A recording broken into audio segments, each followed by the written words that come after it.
So, with another weekend of WSL action under our belts, it's time for us to review it once again. Now, before we get to the football, I think it's important to pay our respects to Matt Beard. There was a lovely moment of silence across all of the WSL games throughout this weekend. And yeah, an icon of the women's game, an incredible man, incredible manager, Harry. Absolutely. As I said on the stream on the Chelsea-Leicester game, there's a lot of players that we watched over the weekend that kind of owe their careers to Matt Beard. And as you say, some lovely tributes. It's a shame we only got to see 5 matches rather than 6, but completely understandable from Liverpool's point of view. But yeah, I thought that the tributes were lovely and deserved for Matt Beard because, as you say, he's a massive part of the women's game and was one of the reasons why we've seen such incredible growth over the last few years. Yeah, of course, a man who gave so much to women's football, I think deserves all the plaudits he's been getting over the last few days. But yes, sorry for his family's loss. Thoughts and prayers are with them. And yeah, we've lost a true icon of the WSL. And let's get into the football though. Manchester United 0-0 Arsenal to start. Harry, this game was built up with so much excitement, so much anticipation.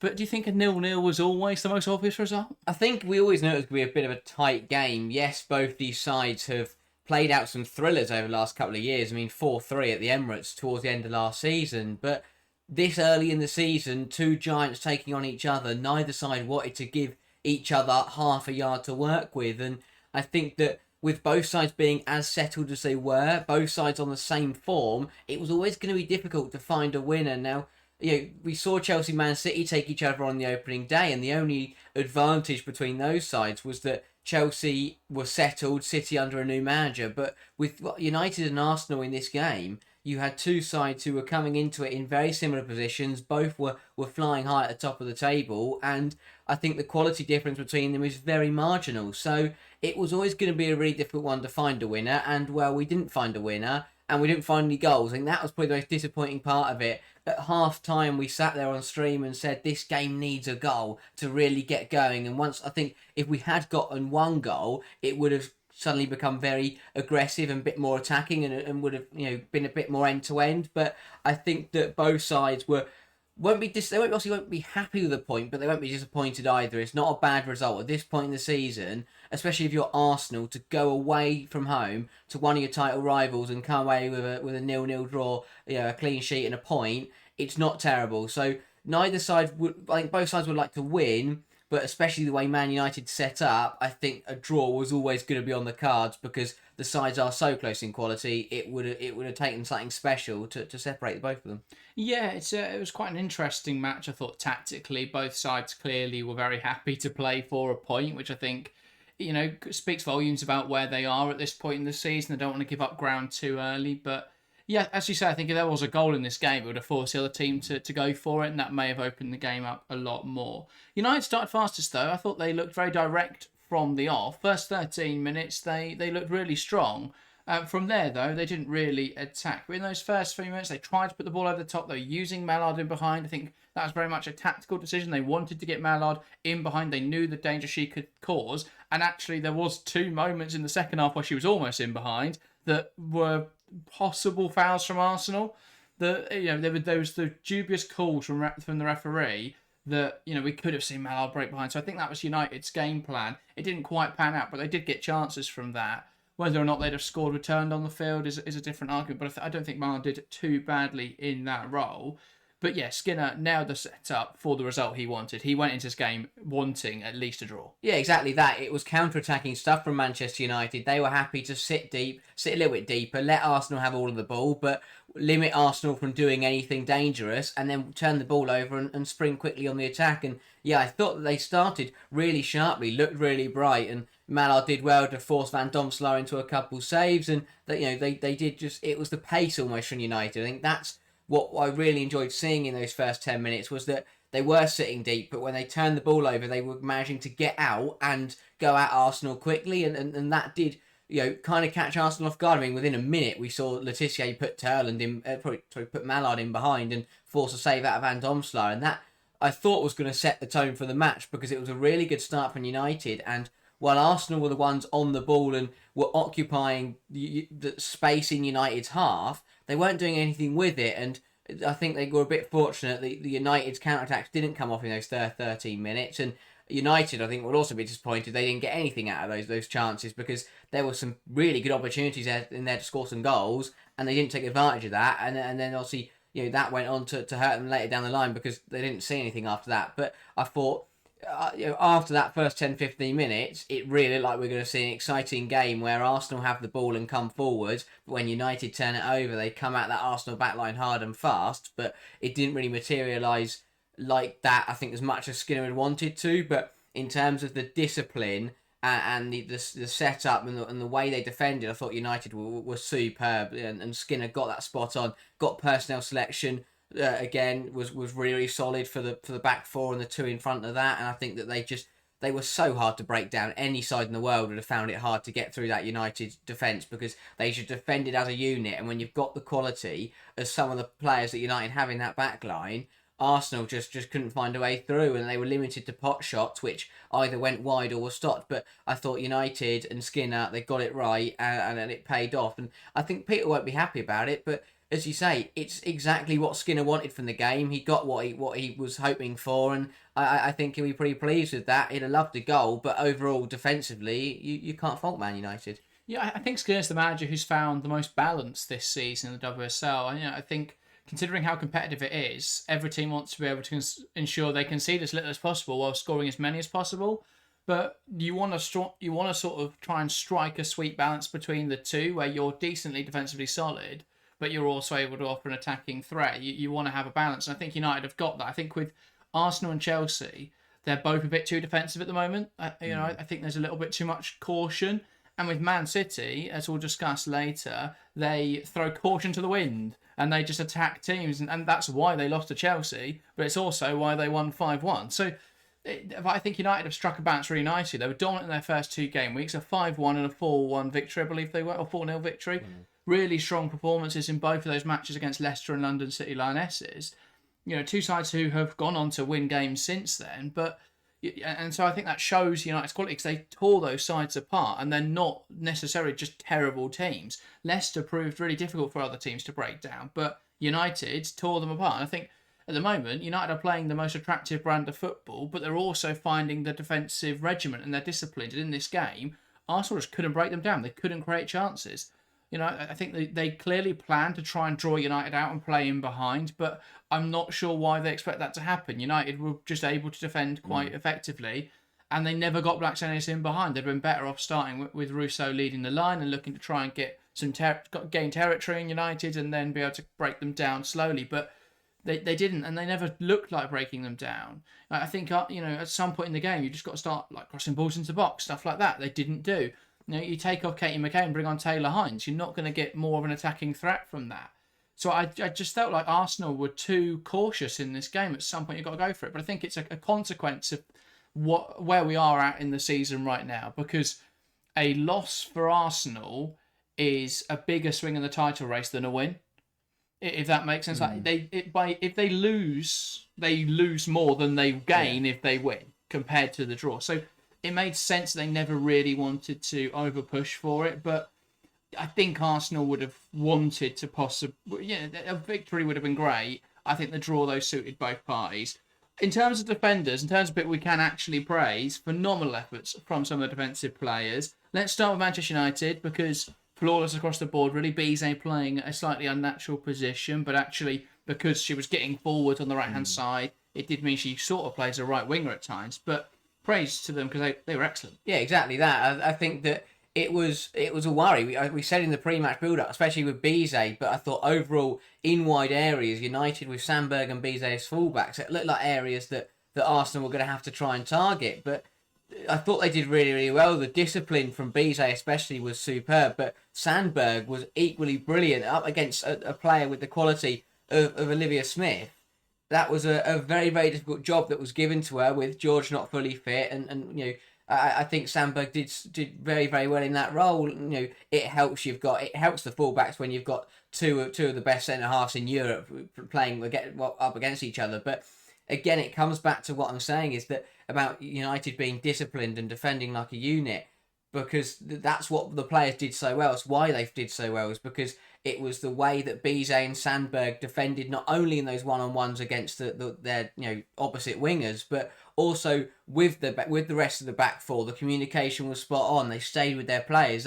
Everything was on the same wavelength for United defensively, and they did very, very well, because it can be easy when you are sitting deep to lose a player, or to just, a lapse in concentration. You make one error and suddenly you're carved open. But United were flawless as a back four, and that's why they kept a clean sheet, because I thought they did very, very well. And yeah, credit to the fullbacks especially, but the centre halves also did superbly. But I think it was a risk. I know it was a bit of a forced risk with Riviere being out injured, but Skinner trusted Bizet to play right back, and I thought she did a very, very good job at going both ways, because the other thing that could have happened was that she would go forwards and then just get caught up and end up being caught way too high. But she did very, very well to get back in and to do her defensive duty. So overall, everyone in that United back four executed exactly what they needed to do, whether that was to stick with their winger, be physical against the striker, drop off a bit, cover behind. It was just very, very good. They all stuck to their roles. They all worked together really nicely, and it was a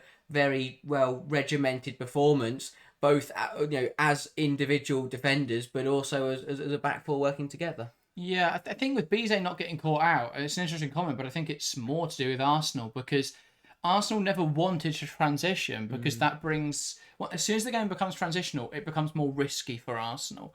And I think at the moment, that's the biggest thing that Slagers is struggling with, is how to manage risk, how to calculate risk within the system. But it's resulting in them being quite passive in games. So there were opportunities where United would come forwards and, you see Bizet overlapping, and so potentially then she's out of position. You could break into that space. But there were times you see Canete drive the ball forwards and then turn around and knock it back, and they build into their shape and let United settle in. And I just think at some point you've got to go for the game. At some point you've got to commit players forward and take a bit of a risk, take a bit of a punt, and try and score a goal. I think Arsenal were too cautious throughout this game. So yeah, I think the other thing is the wide players for Arsenal were just the wrong way round at the start, because I don't understand why you would play Ford up against Bizet and then put Smith on... They're both on their weaker side. Putting Smith on the right-hand side, Ford on the left-hand side.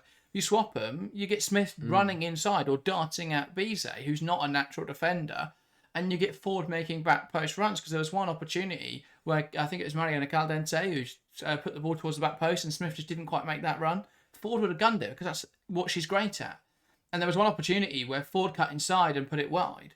And I think if that's Olivia Smith, not only would that not have been the only time she did that, because she would have cut inside more, but she would have put it on target. She would have made Valentine's choice work to save that. So I just think she got that wrong, Slagers. And I think, again, it's just about being too cautious. He wanted outside forwards rather than people that are going to cut inside and look to get shots away. Because, again, it just seems to be more about minimising the risk of conceding rather than looking to try and find a route to goal. So yeah, I think that was a problem. Defensively, though, Arsenal were very solid. That you can definitely agree. Yeah, I was massively impressed with the Arsenal back four as much as United's, because although it was very different game plans, it was still really well done from Arsenal, especially the centre halves. I thought Reed and Catley were absolutely brilliant, because I praise United for defending well as a unit and as being a deeper line. But Arsenal, again, because they were so high into the United half, that transition threat was very dangerous, and I thought both Reed and Catley did very, very well to deal with that ball over the top. Let's be honest, Melvin Mallard is a quicker player than both of them, but they both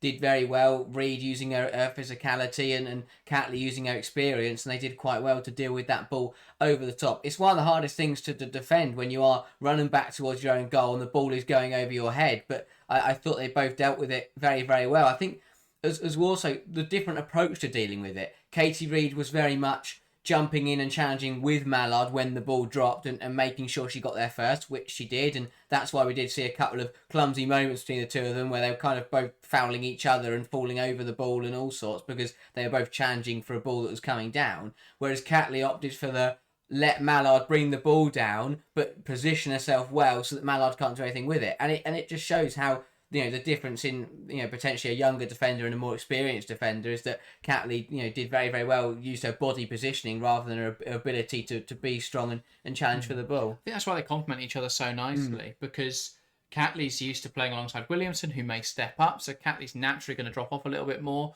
and Reed wants to step up. She wants to make that first contact, so Catley can't really step up because that's going to leave both the centre-back stepping up, and Reed can't really drop off because then that leaves both of the centre backs dropping off. So they complement each other quite nicely. I think that they've formed a really nice combination. And actually, Reed's definitely cementing herself in the side at the moment. It's going to be interesting to see what they do when Williamson's back. There's a lot of minutes to go around, of course, so I don't think it's going to be a problem. But, Katie Reed's not far off being a starting player week in, week out.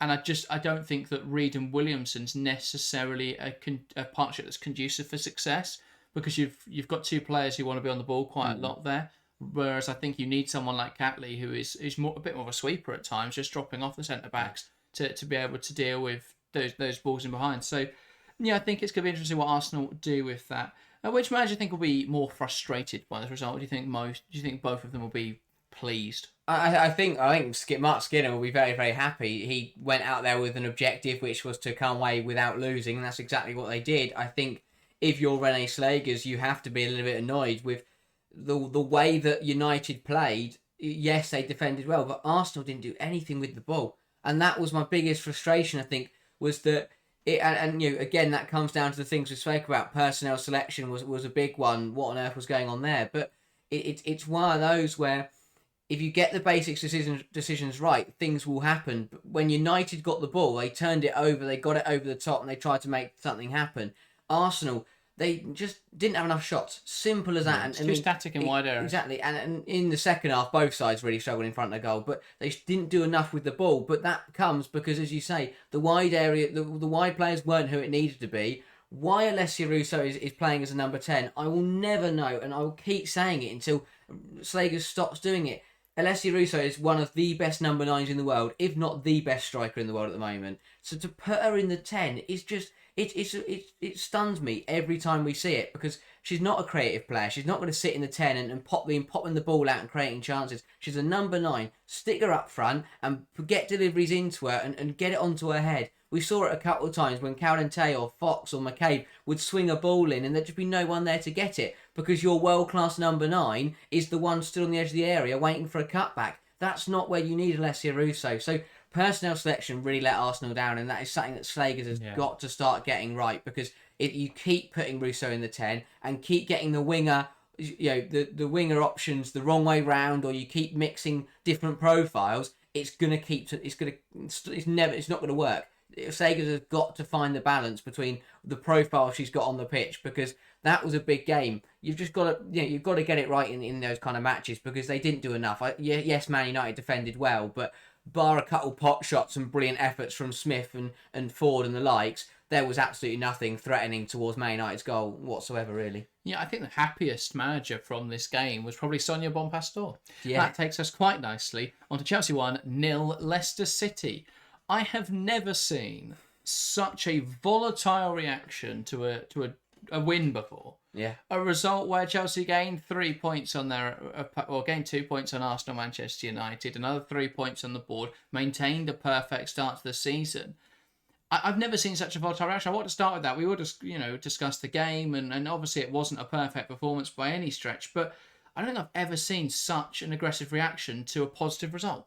Yeah, it really surprised me. I think that it's one of those where I don't get where it comes from, but it seems to be that everyone expected, Chelsea fans expected Chelsea to be perfect in every single game, but that didn't happen last year, and Chelsea still went invincible.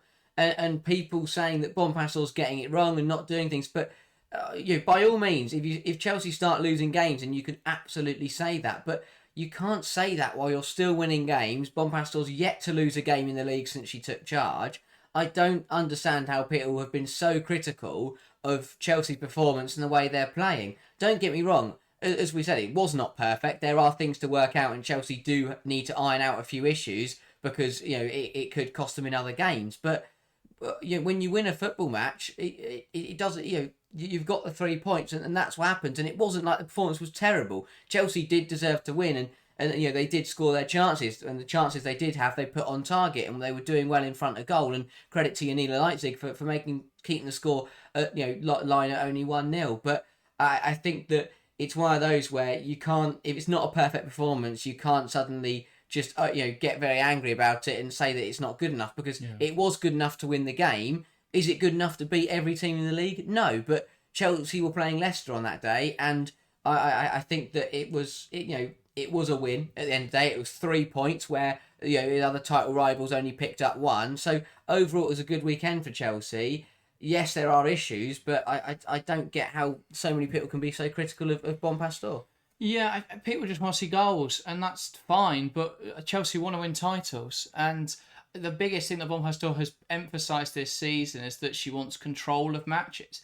And I find it really funny because when Chelsea lost drastically by a heavy scoreline to Barcelona in the Champions League semi-finals last year, people slated Bon Pastor for being too aggressive and that they weren't able to deal with Barcelona when they came forwards. So obviously now Bon Pastor is prioritising a system that is a bit more defensive, that looks to control games, which looks to handle attacking sides. And so far this season, they've done very well defensively. I think the Manchester City game, City didn't ever look like scoring. It was an own goal. The Villa game was slightly different, but I think Chelsea were very sloppy, and they set up in a 4-2-3-1 to start, and they couldn't keep the ball. They couldn't progress the ball well. I think with this match here against Leicester City, it's all on optics, because if those goals, Lionesses made 7-8 saves in this match. If another 1 or 2 goals, then no one has these complaints. But because it's a 1-0 win, where Leicester had a few chances towards the end, people get annoyed about it. But I can't get on board with that frustration. I think while Chelsea are winning, the performance wasn't 10 out of 10. But the only reason the performance wasn't 10 out of 10 is because we want to see more goals. And I've seen people talking about Emma Hayes, how there was over her time at Chelsea, every time they played Leicester, they averaged 6 goals a game. And that's great, but Hayes also lost in her last season to Liverpool 4-2, and she didn't beat Manchester City in that last season. And they almost lost the league. If it wasn't for City slipping up on the penultimate game, they would have lost the title. Bon Pastor hasn't lost a game yet in any domestic competition. There's a reason for that, and they're bringing more control into the system this season. And as a consequence, they look stronger in pursuit of the Champions League. Yes, maybe it won't be as fun watching Leicester at home when it's only 1-0. But on another day, that's a 4-0 win.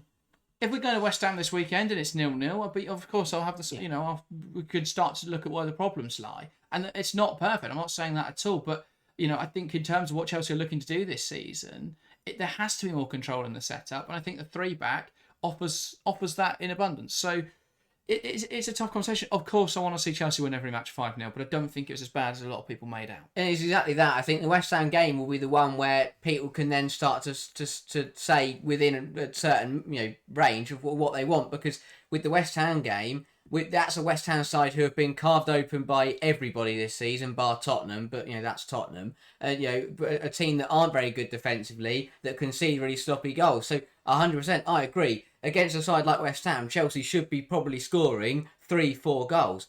Leicester, though, and I think this is the other problem, is that rather than criticise Chelsea, I think it's more praise to Leicester as well, because how good they've looked. Because and that's why we credited Man United earlier with the way they tore apart Leicester. Because Leicester were superb in this game, apart from putting the ball in the back of the net, and it's exactly the same problems we've said about Leicester throughout the whole of last season. With all the injuries and the lack of lack of good forward players, they haven't been able to score goals. Yes, Leicester had a lot of the ball and they defended superbly. Did they ever look like scoring? Not really. First half, they didn't create a single big chance. Exactly. First half, it's same as Man City game. Yeah, first half, Leicester had 3 shots, but none on target. That never looked like scoring. You can't score a goal without a shot on target. So it's one of those where Leicester defended very, very well. Credit to Janina Leipzig and credit to that Leicester backline, because they looked so much better than they have done for for the last kind of couple of game weeks. But it's something we've seen with Leicester. We know they're very, very defensive.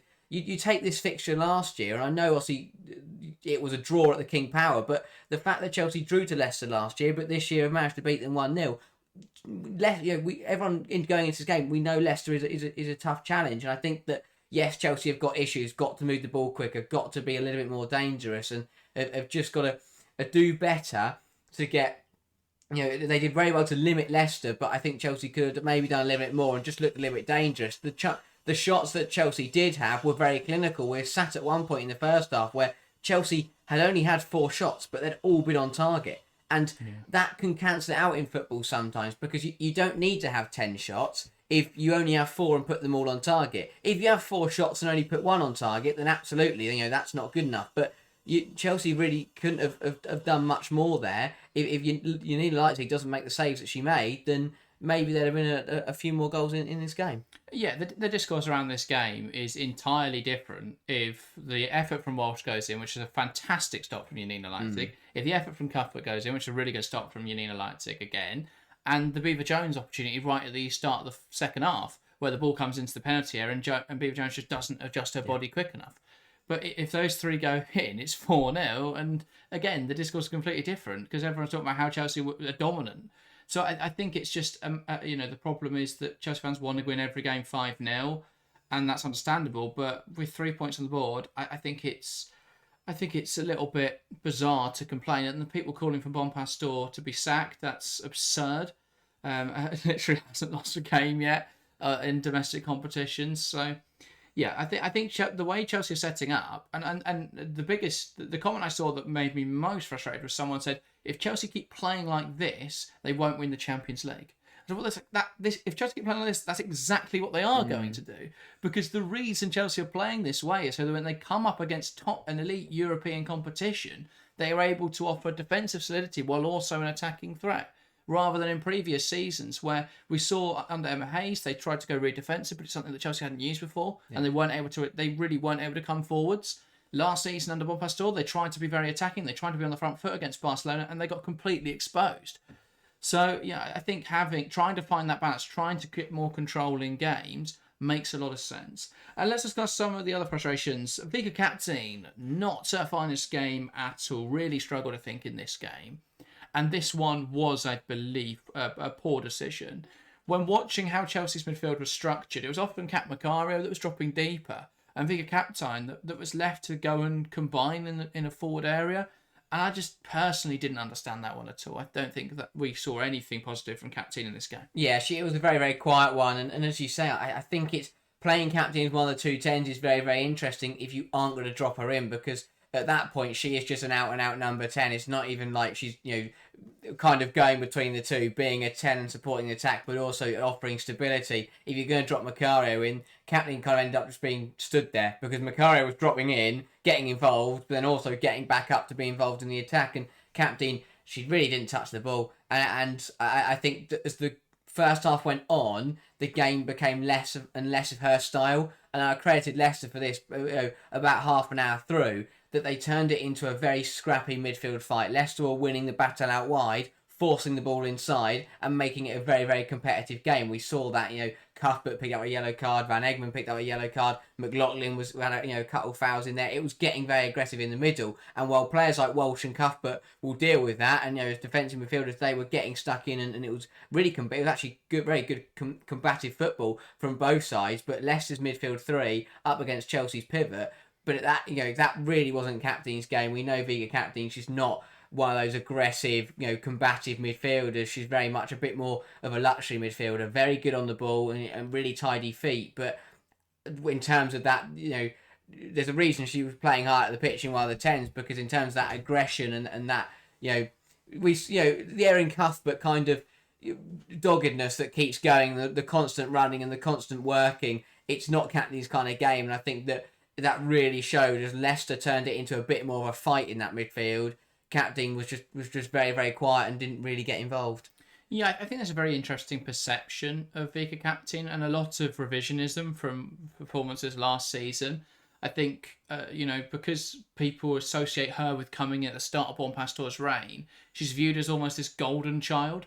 But, you look at the fact that Sjokke Nusken was out injured again, has missed the first few weeks of this season. And a lot of the complaints have been, why isn't Nusken starting? Nusken's been locked in a cupboard or something, People reacting to that as though she's Harry Potter. But she isn't. She's just been injured. She will be back and she will be in the first team. But I think Kaptein didn't have the impact in this game. She worked well in the 10 alongside Hamano against Manchester City, because in that game, it was Kaptein that dropped in more often. Yeah. And it was Hamano who stayed to link up. I think the mistake that Bonpastor made in this game was at half-time she brought off Kat Macario rather than Vika Kaptein. I think that should have been the other way around, because I don't think we saw enough from Kaptein in that first half. I actually didn't think Macario was too bad. I thought it was a little bit of a harsh substitution, considering that it was Macario who's having to drop deeper to receive the ball.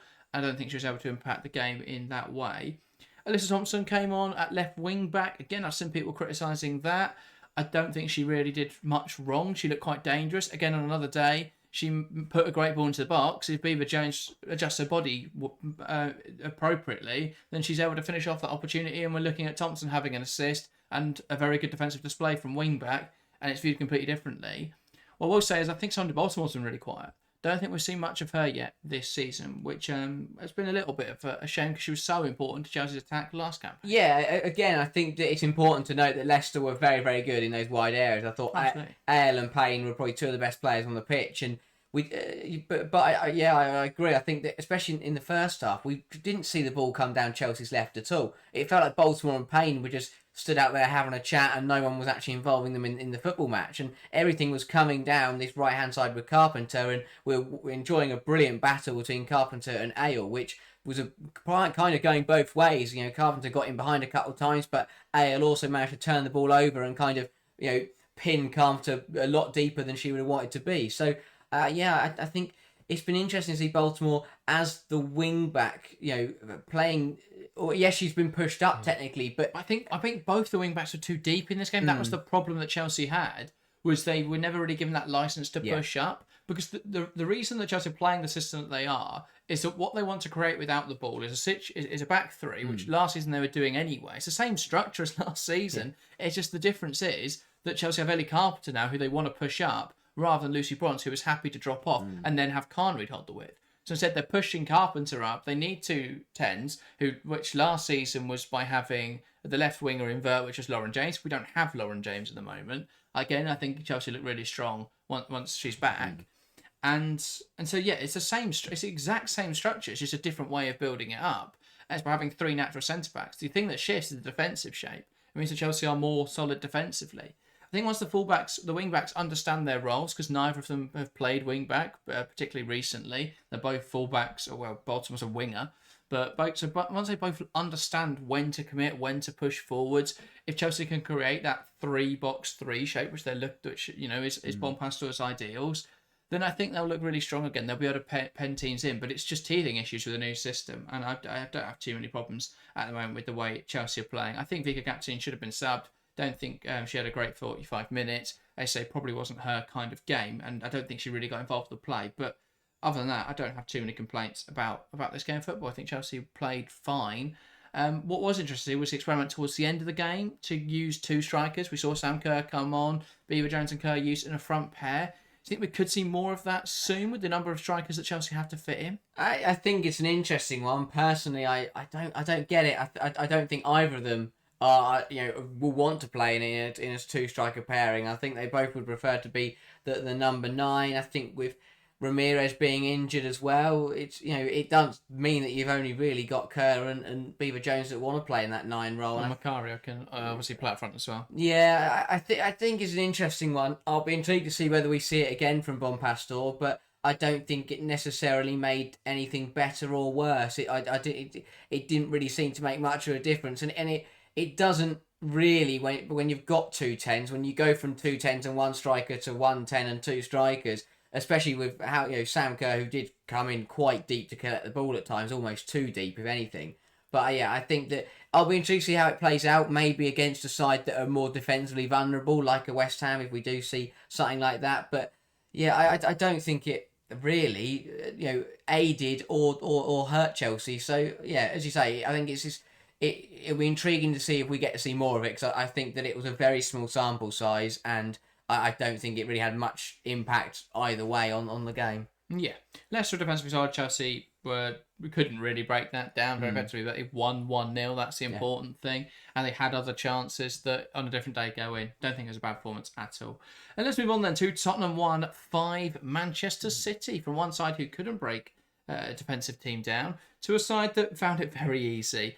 Let's start with the start of the game, because I think there was a big shift with a substitution early on, but with the start of the match, Tottenham handled the early pressure from City rather well, and actually they were able to come on the front. They were on the front foot quite a few times. They were able to come forwards quite effectively. Yeah, exactly that. I think for the first 20-25 minutes, the game played out exactly how we were predicting it pre-match. That Tottenham had started the season very well, 2 wins from 2, hadn't conceded a goal, and we were expecting a defensively solid and threatening, on the counter performance from Tottenham, and we got that in the first 20 minutes. They looked really strong. They managed to shut City out. They stopped the ball coming into Khadija Shaw, and they defended really well as a unit. They played well. They didn't make any errors, and it looked like we were on for a very good football game because, as I said, we knew that was going to happen from Tottenham, and with City, we were expecting an improvement, but not to be perfect. And again, I think we saw that a bit in the first 20-25 minutes where they're still getting to grips with under things Jeglertz, and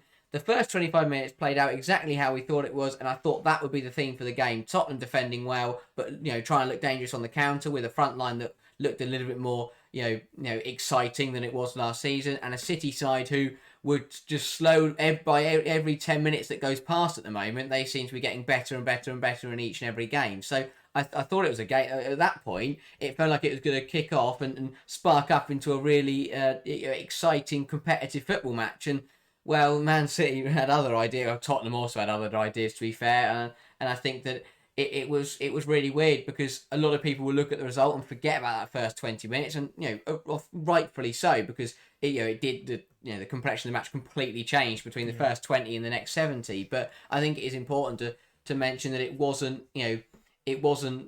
complete dominance from City from minute one. Yeah, absolutely. It changed when Lauren Hemp came off injured, which isn't not something we usually say. Usually City look a lot worse without Lauren Hemp. But actually, as bad as it is, because Hemp is now out injured, it looks like it's going to be at least a few weeks, possibly longer, for Lauren Hemp recovery, something with the ankle. Her coming off in this game gave City a huge upside because they brought on Caroline to that left-hand side, and she was way more direct, and City had a lot more success because of it. Yeah, exactly that. And it's a bit worrying, I think, for Tottenham, because all it took was someone to run at them and they completely fell apart. But City did very, very well. And I think sometimes that's the way you've got to go against low blocks. Some teams will, or defensively solid teams, some teams will opt to try and just put loads of pressure onto the penalty area by swinging the ball in and keeping possession, recycle, and then just smashing the penalty area. But I thought Caroline came on and she just ran at players. And sometimes that's all you need to do. If you get a player backpedaling, they're travelling backwards, it's going to be hard for them to dive in. They don't know which way you're going to go. And she was tying some of those Tottenham defenders in knots, and it was brilliant. It was really good. It was decisive. It wasn't that she was being really direct and then didn't know what to do with it. She was being direct and then she was committing one way or committing the other, and the defender didn't know what was going on. And I think she just looked to be playing at a completely different speed to the rest of the team. For at least the first 5-10 minutes where she was on the pitch, she looked to be, she was playing in ×2 speed, and no one else could really comprehend what was going on. And Tottenham just couldn't react to what had happened. Caroline came on and proved an immediate danger, and to be honest, it was great to see her back from injury, back firing, and back looking dangerous again. Yeah, I've never heard anyone say committing with so much commitment. I enjoyed that. But it's just completely different play styles. Lauren Hemp wants to receive the ball to her feet with a back to goal and look to take players on. And an antonym of that? Not an antonym. A consequence of that is that Tottenham were able to find their shape quite effectively, and it wasn't too much of a problem for Grant. But Caroline wants to receive the ball in behind. So oftentimes, I mean, the first time she did it, it was a little bit fortunate because the ball pinballed around and it ended up spilling out, and Caroline was in behind. But what it meant was, it was Tottenham's structure getting torn apart because Grant was pushing up. I don't really know why Grant was pushing up in this game. I thought that was a really weird switch from Martin Ho, I have to say. He moved, he swapped the side of Martin and Naz.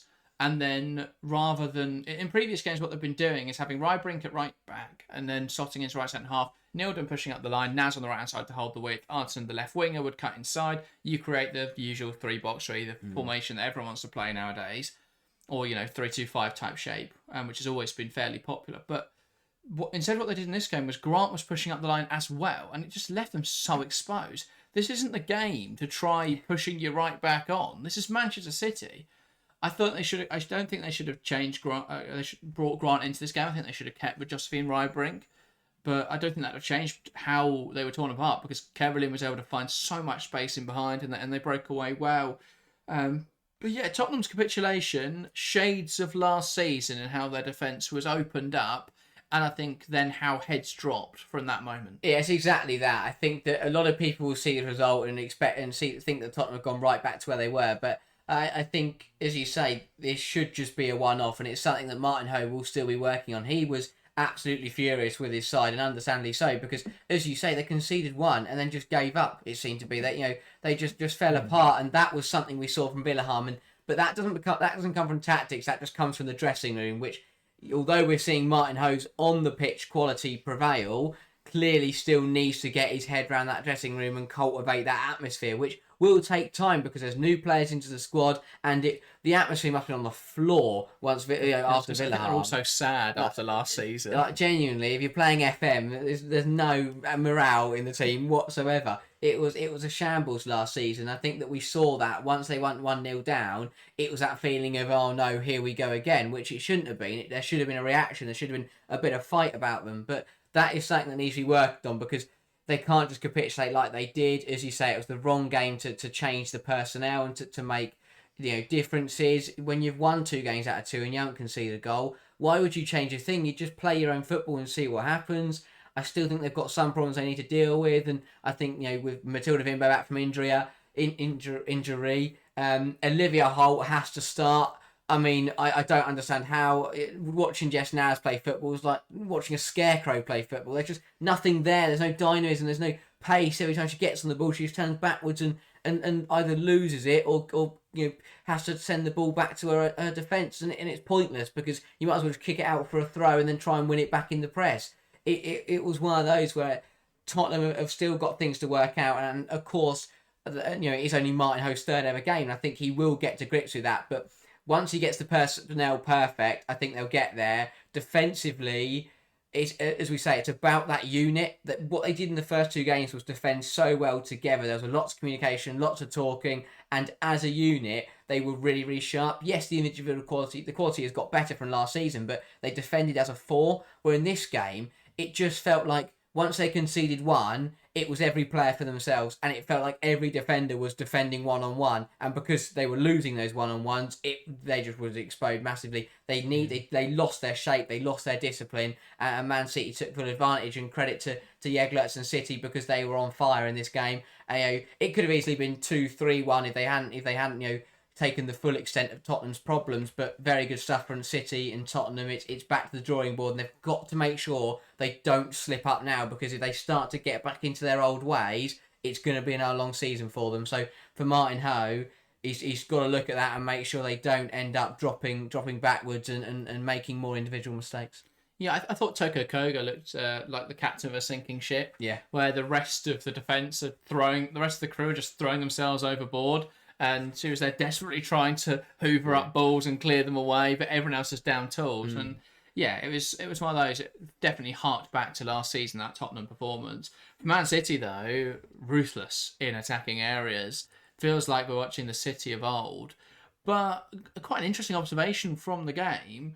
Neither Shaw or Miedemar were really... I know obviously Miedemar scored, but that came from a corner. In terms of their actual attacking combinations, neither Shaw or Miedemar, I thought were massively effective. Yeah, it was a weird one. I think that, again, we see this happen sometimes where Tottenham was so focused on dealing with Shaw that sometimes they take her out of the game, but what it does is it opens up space for other players. And I think that centrally, Tottenham's box defending to a point wasn't terrible. Because as you say, I thought Koga in there did very, very well to be aggressive with Shaw and to jump up onto her. And as a centre-half partnership, they did quite well to stop things centrally. It was when City got the ball out wide. I thought Grant really, really struggled. I don't think Nilden was much better. When City got the ball wide, whether they cut inside or whether they got to the byline, they just couldn't deal with it. And again, then suddenly we come back to the one-on-ones I was just speaking about, and it was asking a lot of Tottenham's defenders, because they were just losing every one-on-one. I think that City did very, very well. But as you say, Shaw, Miedemar, I think centrally Tottenham just shut them out. And again, they did, as you say, I thought they weren't as effective, but Shaw got an assist, Miedemar got a goal. So that's not terrible for either of them. I think it was a massive goal for Miedemar, something she needed. And I think that's more important than the performance, is that she did get a goal, and that it is something that she can now look to springboard off and try and get a bit of a good run going. But I think performance is more important in this context, because we're looking at how City are evolving, and Miedemar just doesn't fit in the role that she's currently being used in. I think for Jeglertz, it's a bit of a conundrum, because he just shows the best striker in the league, but probably the best striker in the world. but she doesn't exactly fit what Jeglertz wants from a Yeah. forward. I think when they brought off Miedemar and Shaw in the 81st minute, and they brought on Benet and Coombs, and they look so much more dynamic with players like Benet and Caroline and Fagino all linking up in attacking areas. I think Clinton was on the pitch at that point as well. And it was just a lot more free flowing. It was players that wanted to, the striker was dropping in, players making the run beyond, they're all combining. I think what Jeglertz has got to do with Shaw is the same thing that we saw Guardiola do with Haaland. You want what Guardiola wants is players that are moving around the penalty area and a lot of fluidity, which isn't what Haaland suited to. So what he does is put Haaland in the penalty area and go, this is Haaland. He's just going to stand here and we're going to create everything else behind it. And then when we get the chance, we'll put it into him and he'll score a goal. And that's what Jeglertz has got to do with Khadija Shaw now, is use these wonderful technical players. And I think this is why Miedemar doesn't fit the system at all. But she can work as the bench striker. Jeglertz has to be bold enough to bench her. Yeah. And I don't think that's, I think it's difficult because obviously her reputation is so high and fans love her. But at this point in her career, I think she can definitely be a rotation striker.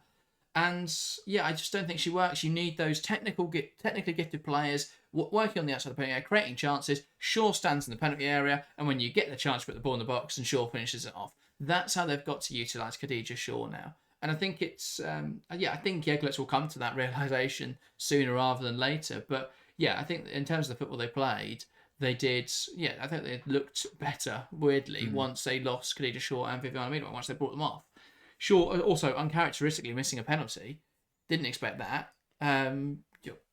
Any thoughts? I mean, it happens, doesn't it? Everyone's human. Does it? I've never seen Khadija Shaw miss a penalty before. True. Fair play to Lisa Koff. It was a good save. It wasn't a great penalty, was it? It was just a weird one at that point in the game. Maybe pressure was off. Maybe too relaxed, if anything. But everyone's human. Mistakes happen. I'm sure she'll probably be back next week smashing in goals, and I wouldn't be too worried about it. It's just that she's only on 1 goal at the moment. She's usually on 12 by this point in the season. So I don't know what to do. Who have they got next week? London City Lionesses. Well, there you go. She'll be all right. She'll get back to her scoring boots. Conceded a few goals. Before we get to our next game, little announcement.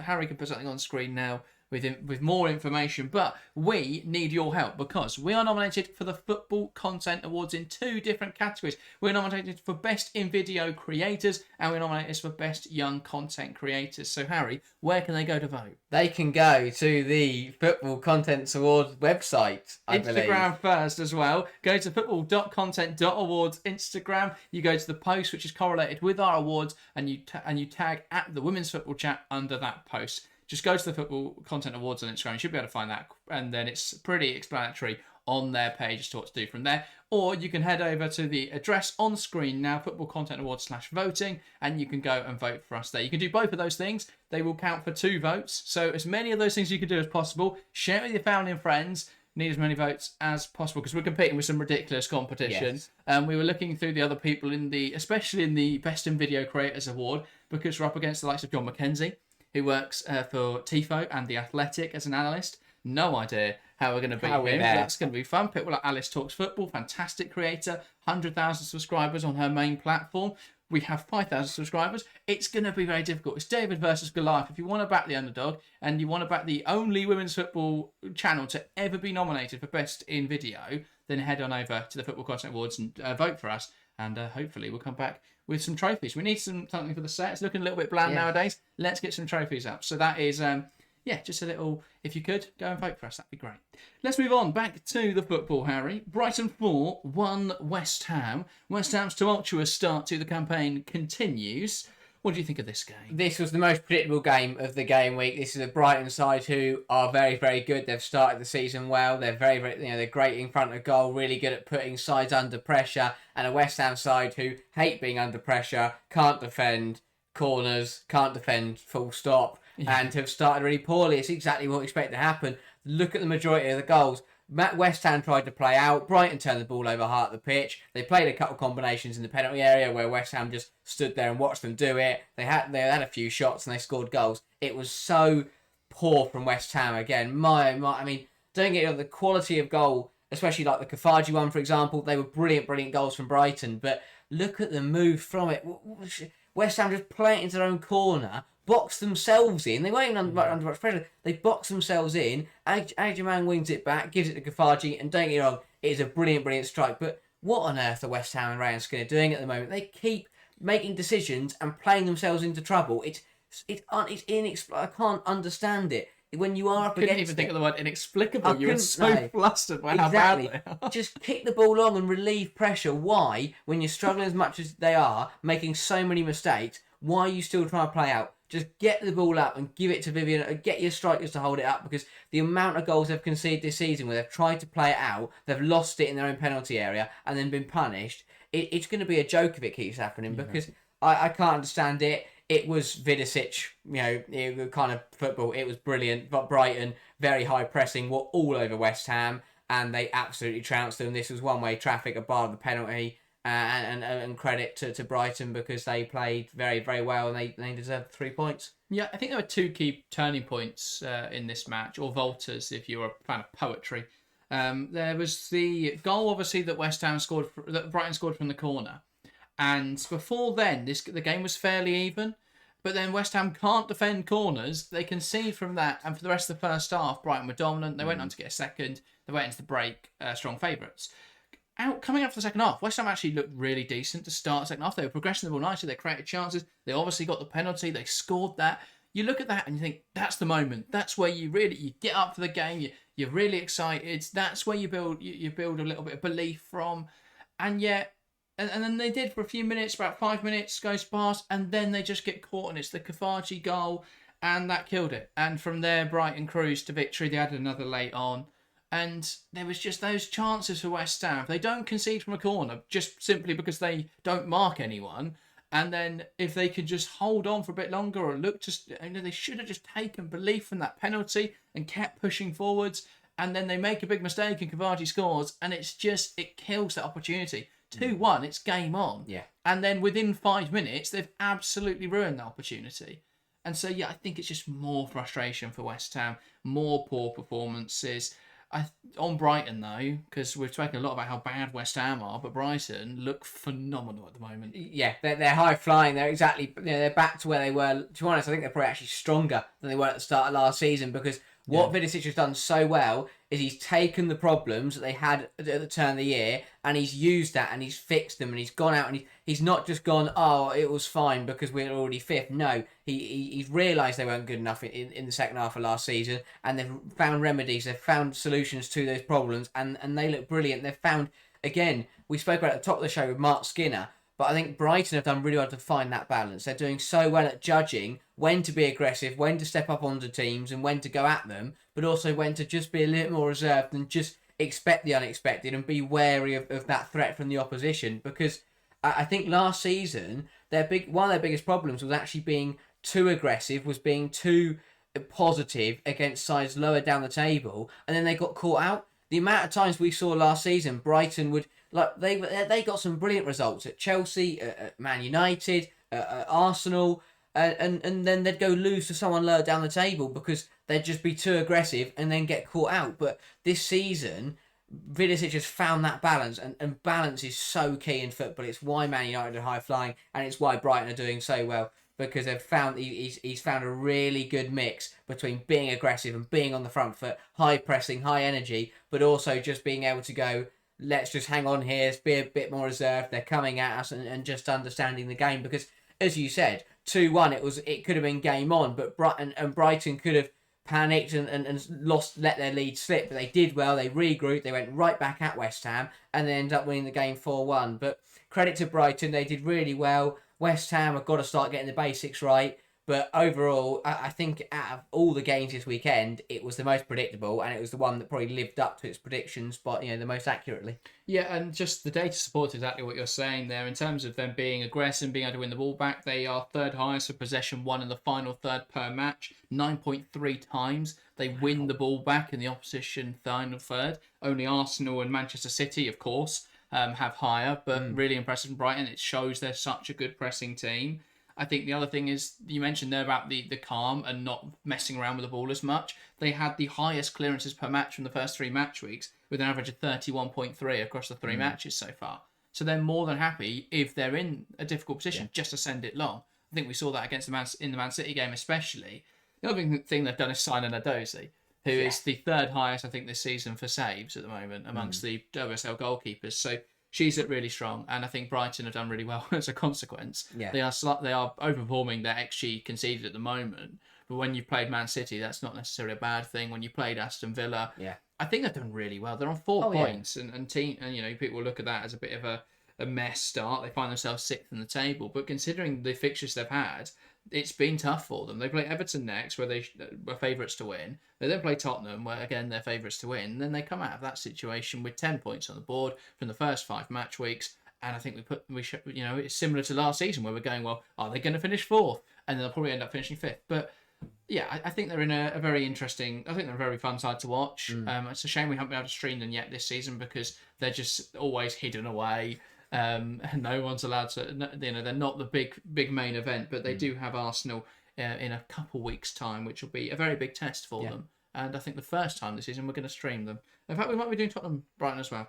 Anyway, that's for another day. Let's get on to the final game of this match week. Everton 1, London City Lionesses 2. I think obviously a big result for London City. The first victory for them this season. 3 points on the board, a very important 3 points. What do you think of the game? It's one of those where it is a massive 3 points, as you say. It was going to be a massive result, no matter who got it across the line. If you're an advocate for good football and enjoying a free flowing and beautiful game, then I wouldn't watch the highlights. But it was one of those where it was important, and it was one of those what would label if it was later in the season, it would be more of a relegation dogfight match. And I thought that London City did really well to go away to Goodison Park and get a result. Yes, the goals weren't phenomenal. Yes, the football wasn't great at times, but they did also have some good moves in there. But it's important. Promoted side, you've lost your first 2, you've played some tough games, so to get 3 points on the board is absolutely massive. More problems for Everton. They've got a lot to work out. I mean, they are in a little bit of trouble, and I think that the honeymoon fever from winning the Merseyside derby has definitely rubbed off now with 2 results that have been a bit of a fall from grace, both at Goodison Park as well, which will also be disappointing.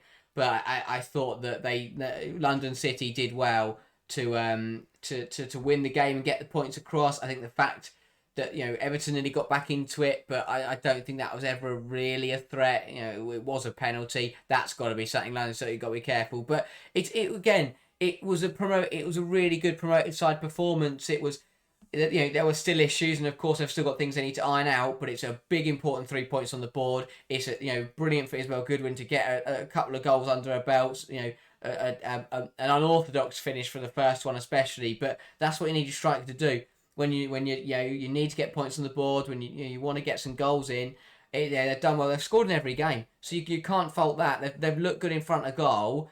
And overall, it's huge for them because they can really start to kick on from here. And Everton, meanwhile, need to go back to the drawing board. But it was a big game because I think if that results the other way around, then suddenly the feelings of both sides are very different. If Everton had won, we'd sat here going, okay, Everton are doing okay. They lost to a decent Tottenham side, and London City are in big trouble. They have lost all their games and on no points. But the fact London City won the game now says to me that they are here to compete and they can put in good performances, and they will only get stronger as the season goes on. But getting your first 3 points is absolutely massive because the longer you sit on that 0, the worse and worse your situation gets. So to get 3 points on the board is really important for their season. Yeah, I think London City Lions have lots of good players, and so when they have opportunities, they take them. They only had 4 shots on target in this game. 2 of them went in the back of the net.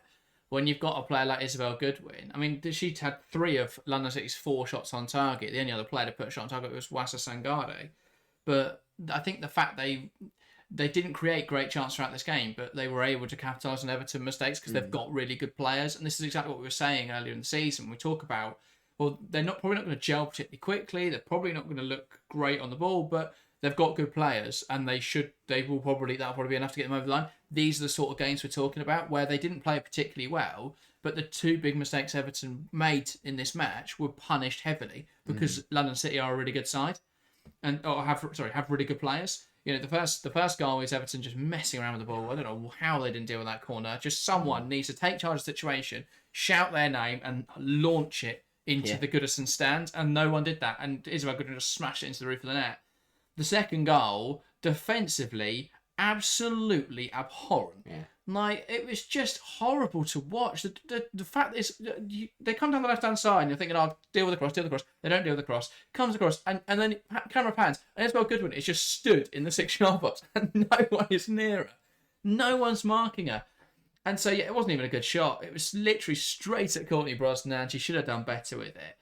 I think it was such poor defending. On both goals, the defence should have done better. Brosnan should have saved the second one, and the defence needed to be, maybe the same universe as Isabel Goodwin would be a good start. Then we'll think about marking her, but they were nowhere near her.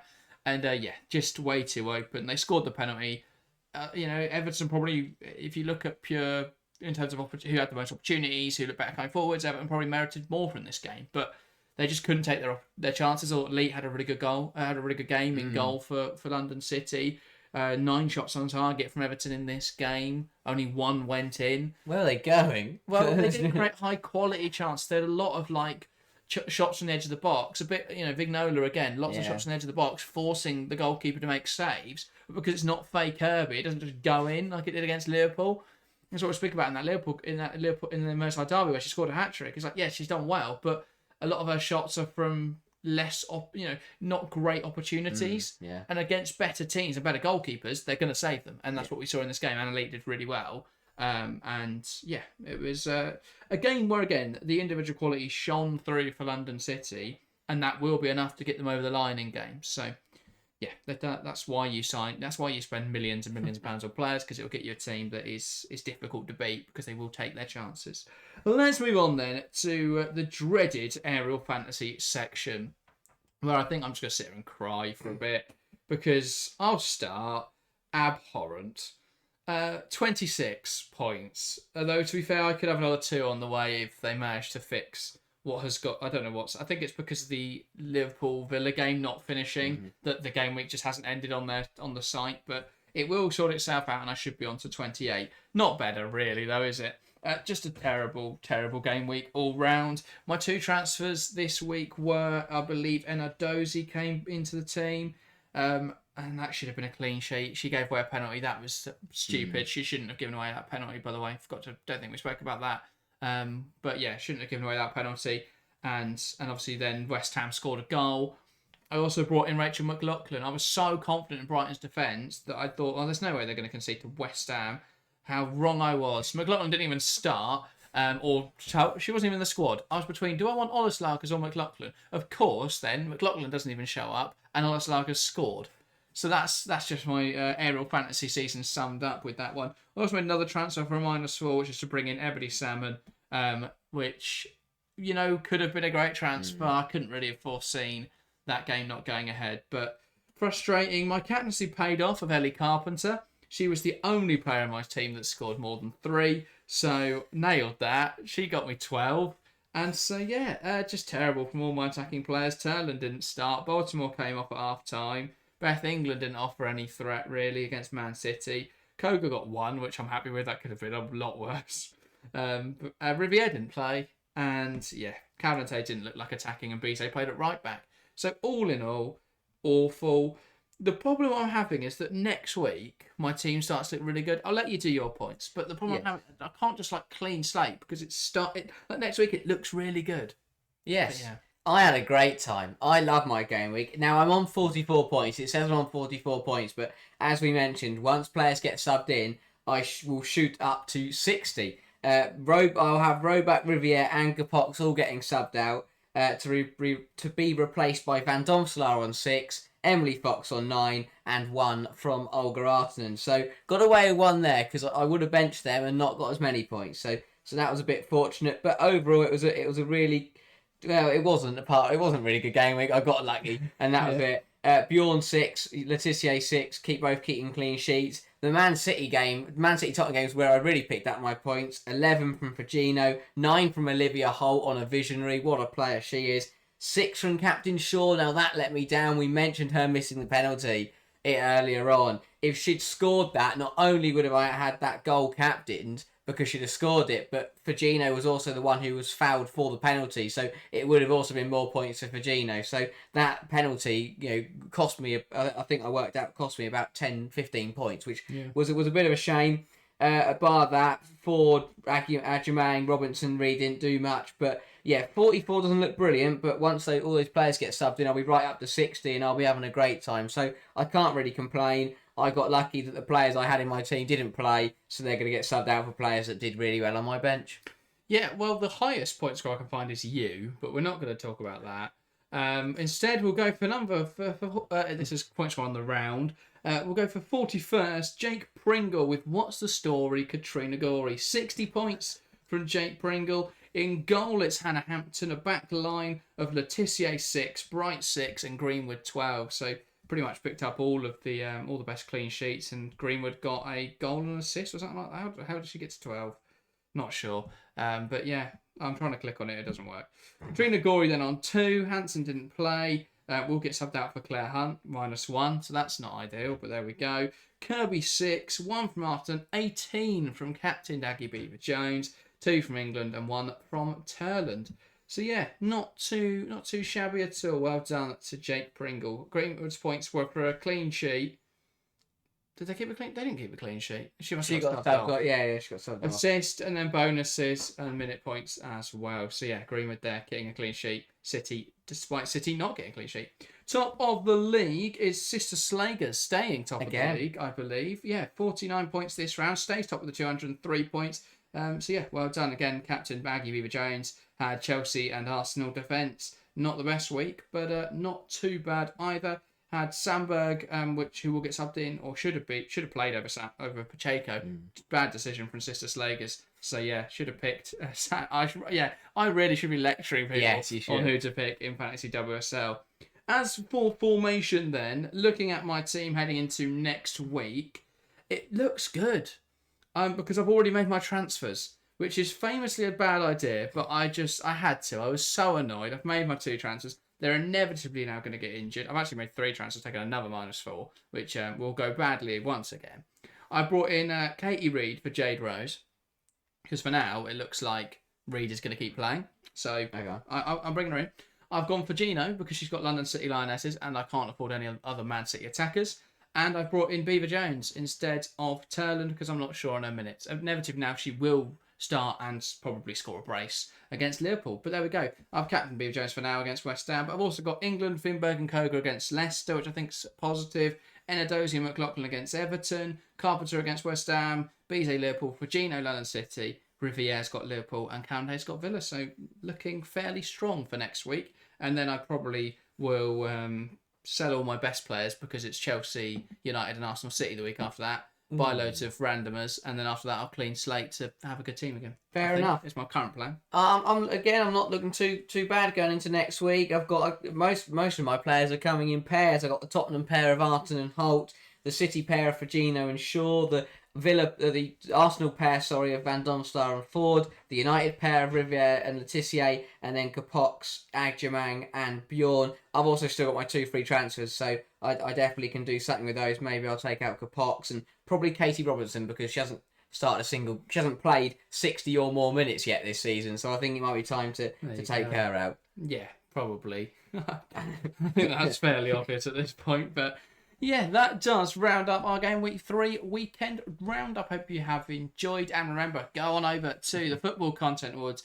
and go and give us a vote. Would be massively appreciated. And of course, go and vote for some of our peers because we're not in Best for Women's Football. So you can go and vote in that one where there are some great creators. We are not going to name names as to who we would vote for in that. There's loads of great options in there. Go and vote as you see fit. But on the ones with us in it, vote for us. That's what we're gonna end on. That is everything from us this week. I hope you have enjoyed. If you have, make sure to leave a like. Make sure to subscribe to the channel if you're new. That is everything. Thank you guys very much for watching, and we'll see you next time. See ya.